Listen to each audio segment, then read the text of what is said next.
The next topic we are discussing is string concatenation and replication. The meaning of an operator may change based on the data types of the values next to it. For example, plus is the addition operator when it operates on two strings or floating point values. However, when plus is used on two string values, it joins the strings as the string concatenation operator. Okay, so whenever what values you give to an operator, based on that the value will operate. For example, if you all are using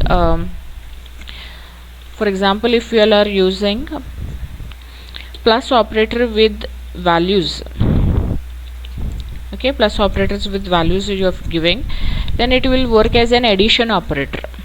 Okay, so if you all are giving some floating point values also, it will act as an addition operator. But if you all are making use of plus with string values, that is Alice, this is a string, plus this is also a string. Okay, so here instead of using values, if you all are using string, then this plus is known as a string concatenation operator.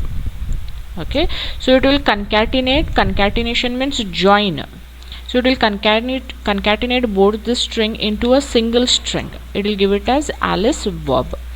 So they are saying that the operator will work differently based on what operands you will give to it. That means what values. If you are giving them integer values or if you are giving them floating values, then the plus will act as addition. But if you all are giving string values, then the plus will act as string concatenation. Okay, so here they have given here Alice plus Bob is there, then it has evaluated into a single string, and that time the plus operator is known as a string concatenation operator. If the values are integer or floating values, then that time the plus is known as an addition operator. Okay, so however, if you try to use the plus operator on a string and an integer value, Python will not know how to handle this and it will display an error message. You can either use values or you can either use strings, but you should not use both. Okay, that means here you are using string and here you are using value, means it will think that you are trying to add string with an integer value, which is not possible. Okay, so it is saying either of the one has to get converted. So error it is saying is can't convert int object to str implicitly. So explicitly you have to convert 45 to string, but implicitly it is not converted by the Python. For example, we'll see what error it will give here. Alice is here, okay, and along with Alice you are trying to add a number, so this is not allowed. So can only concatenate string, not int to str, so it shows this error. So whenever you are concatenating, see that you are concatenating two strings. Okay, or if you all are performing addition, see that you all are giving integer values or floating point values. Okay, so this was about string concatenation. Next, the asterisk operator is used for multiplication when it operates on two integer or floating point values. That means asterisk operator is used for multiplication and values you have to give either integer or floating point values. But when the asterisk operator is used on one string value and on one integer value, it becomes the string replication operator. Okay, that means if you are using one string and compulsorily if you are using one integer value, not floating value, if you are using an integer value, it becomes the string replication operator. That is, here the string value is Alice and here the another value is integer value, and you are making use of asterisk. When the values are like this, that time the asterisk is known as a string replication operator. And if you all are using it with values such as integers or floating values, then it is known as multiplication operator. So what will this do? what will this do is this string which is there, it will be displayed so many times of that number. That means Alice will get replicated, or it will get printed 5 times. Let us check that. Let's take this a bit above. Okay, Alice into 4 times. Okay, so here what is happening is string is there and you're trying it to multiply 4 times. That means it will get replicated 4 times. That time this asterisk operator is known as string replication. Okay, otherwise asterisk is usually used for multiplication of values. 4 into 4 is 16. Okay, 5.0 into 2.0. okay, we'll give you 10.0. so when you are using asterisk with integer values or floating point values, that time asterisk is known as a mathematical multiplication operator. But if you are using asterisk with a string and compulsorily with an integer operator, then it is this asterisk is known as the string replication operator. Okay, next, the expression evaluates down to a string value that repeats the original a number of times equal to the integer value. That means it will get duplicated or replicated so many number of that integer values. String replication is a useful trick, but it's not used as often as string concatenation. Like how you are making use of plus for string concatenation and asterisk for string replication, string concatenation is used more than string replication.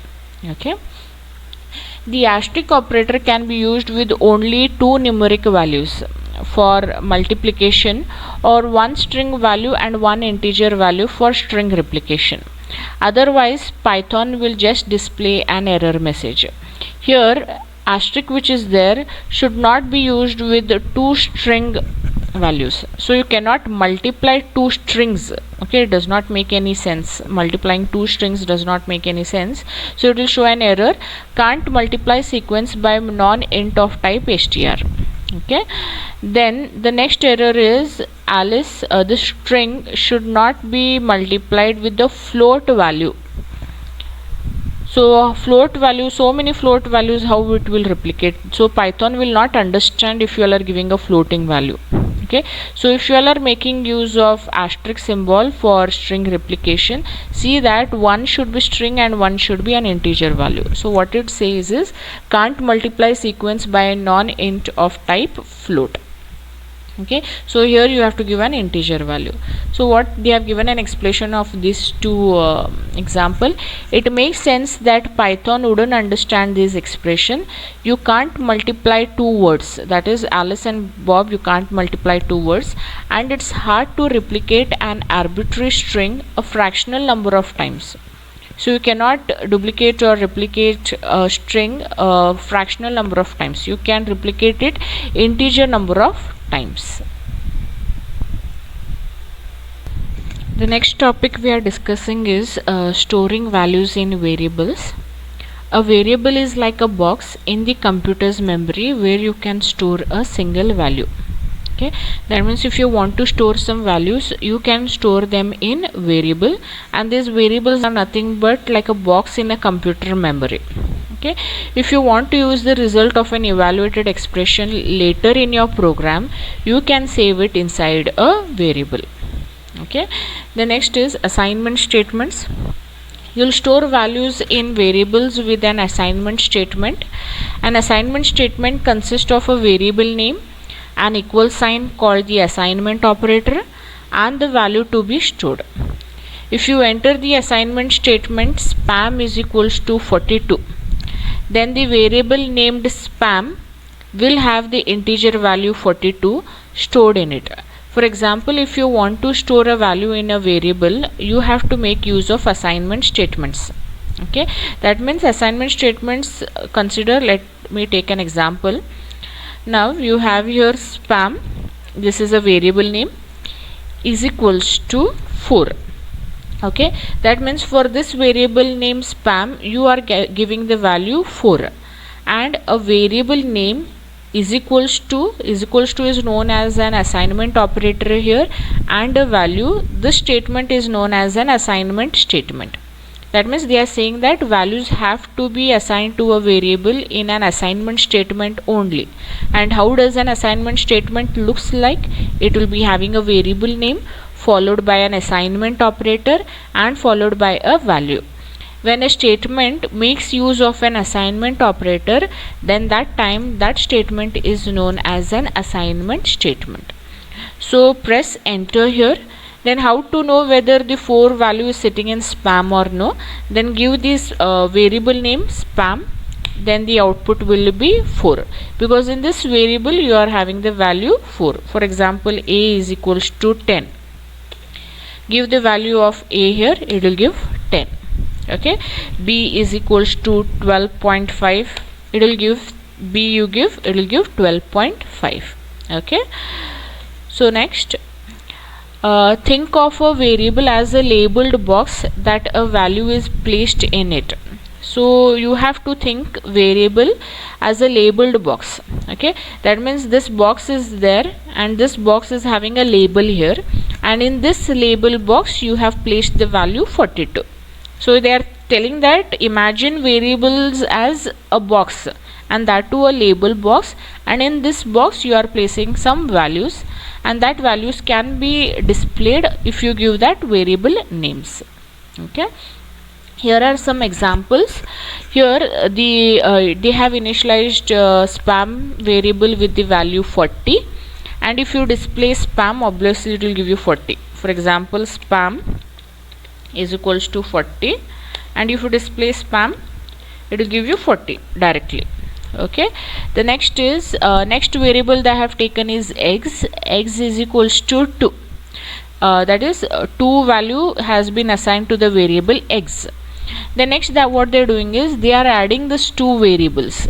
In spam what is there, 40 is there, and in eggs what is there, 2 is there. So 40 plus 2 will give you 42. Okay, that is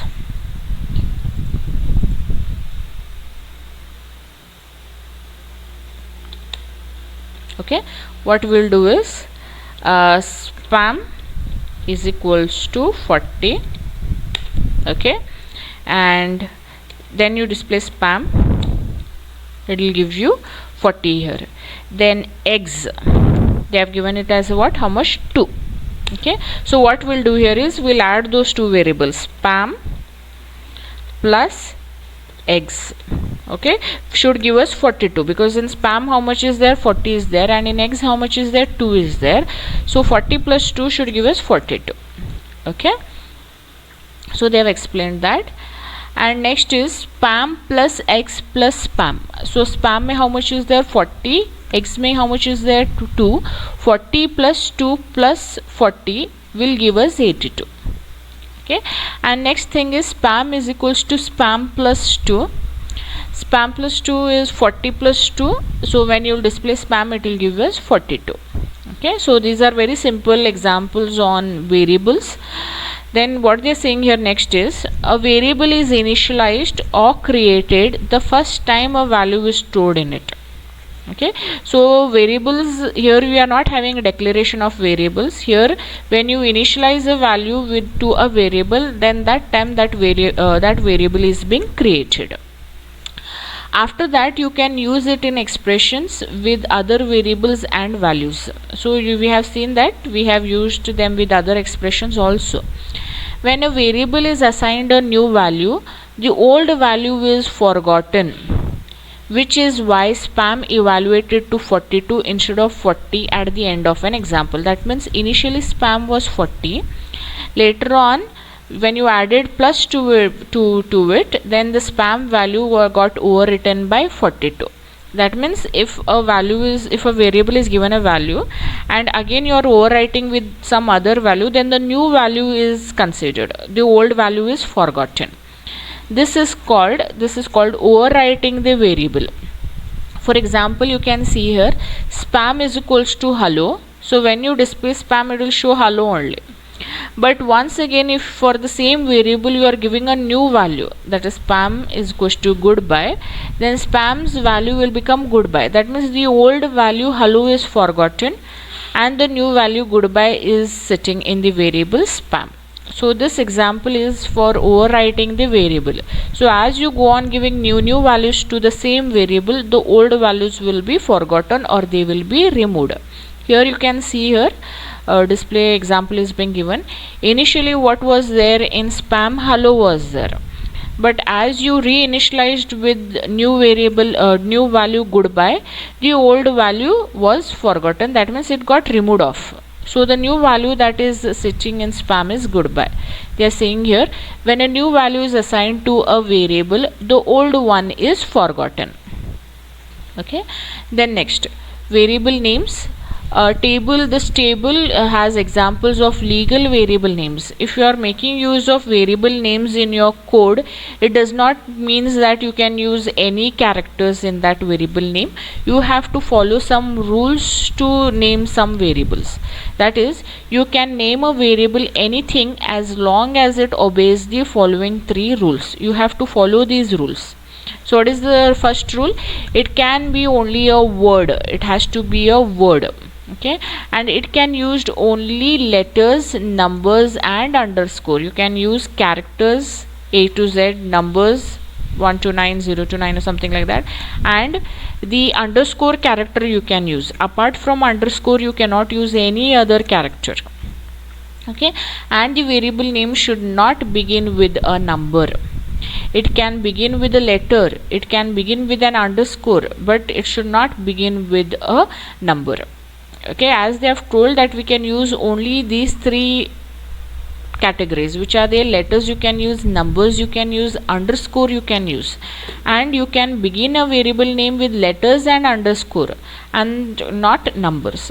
So here table will give us valid and invalid variable names. This is a set of valid variable names. This is a set of invalid variable names. So what is valid? Balance you are using here. Yes, it is valid because it is making use of letters. Here current balance becomes invalid. Why it becomes invalid is because you are using a hyphen there. Okay, next, 2 words current balance has been joined together without using it a space, fine, because you cannot use space. Your invalid variable names, why it is invalid? Because they have used a space here. Okay, next, current underscore balance. Yes, you can use it because it is making use of letters and underscore. It is a valid variable name. For account, this is not a valid name because you cannot begin a variable name with numbers. So this becomes an invalid variable name. Then next you have is underscore spam. Yes, a variable name can begin with underscore or a letter, but it cannot begin with the number. Here 42 is there, only 42. That means that variable name is beginning with the number only. So this is invalid. Next, you can use uppercase letters for variable names. Okay, that is allowed, but mostly we follow lowercase letters only for variable names, just a convention. Here what is happening is total it is beginning with a character and underscore is there, but you cannot use dollar. So dollar becomes a special character for variable names. So no using dollar, asterisk, minus, plus, those special characters, no using them in variable names. In special characters you can make only use of underscore. Okay, here what is there? Account 4. Account 4 it is beginning with a character and is having number also.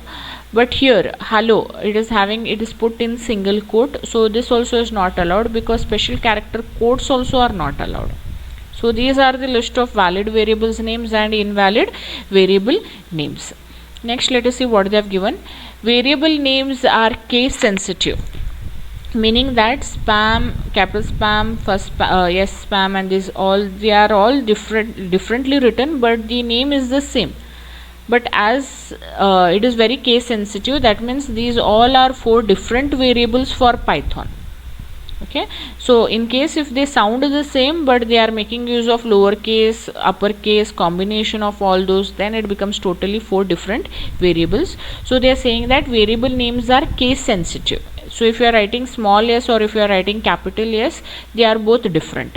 Okay, it is the Python convention to start your variables with lowercase letters. So they are saying that Python's convention is a rule, or they follow that they make use of lowercase letters in variables. This book uses camel case for variable names instead of underscores. Camel case means if you have a variable like this, see here, look like this variable look like this, what is there, there are three words in that, look like this, and in that the first letter is here the variable name is beginning with lowercase, the second word which is there, its first character is capital, and the third word which is there, the first character is capital. So in a string, when only the first character is capital, that time we say it as a camel case. Like how you have lowercase, uppercase, the one more category is there, camel case. Camel case means the first character will be uppercase and rest all will be lowercase. So in this textbook they make use of camel case instead of using underscores for joining three words, that is looking underscore, like underscore, this. So in this textbook the convention that they have followed is of camel case rather than making use of underscore, just for some convention. Then next what they are saying is, lastly, a good variable name describes the data it contains. Imagine that you moved to a new house and labeled all of your moving boxes as stuff. You would never find anything. The variable names spam, eggs and bacon are used as generic names for the examples in this book and in much of Python's documentation. Okay, so what they are saying is, a good variable name describes the data it contains. That means if you are storing some values, you can store it in spam, and if you are storing some eggs, bacon, so variable names decide what value is sitting inside it. Okay, so whenever you are storing any values to a variable, so based on what value you are giving, that way you name the variable names. So this ends with this topic. So in the syllabus, that is module 1, Python basics, we finished with entering expression into the interactive shell, the integer, floating point and string data types, string concatenation and replication, storing values in variables. So the topics from this to this has been completed. Okay, so the next video will be starting with the next topic, that is your first program.